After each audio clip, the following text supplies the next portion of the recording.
Maths में दो term हमेशा कंफ्यूज करेंगे आपको, एक इनडिटर्मिनेट फॉर्म और दूसरा नॉट डिफाइंड।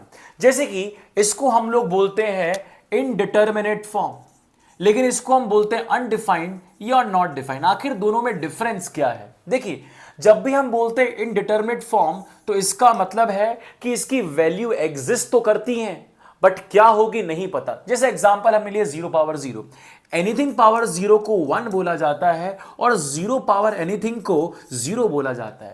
अगर हम इस रूल के हिसाब से चले तो एनीथिंग पावर 0 1 होना चाहिए और इस रूल के हिसाब से चले तो 0 पावर एनीथिंग 0 होना चाहिए। यानी वैल्यू तो एग्जिस्ट करती है बट कौन सी करती है हमें नहीं पता। जब इस तरह का कंफ्यूजन होता है तो हम बोलते हैं इनडिटर्मिनेट फॉर्म। लेकिन जब वैल्यू एग्जिस्ट ही नहीं करती है, no value exist at all, तो हम उस केस में बोलते हैं नॉट डिफाइंड।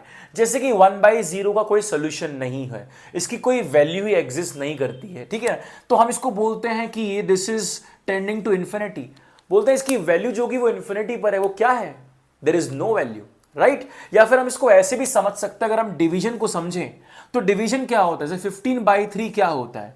15/3 होता है 5, लेकिन इसका मीनिंग क्या है कि 3 को डिनोमिनेटर को कितनी बार ऐड करूं, डिनोमिनेटर को कितनी बार ऐड करूं कि 15 मिल जाए 5।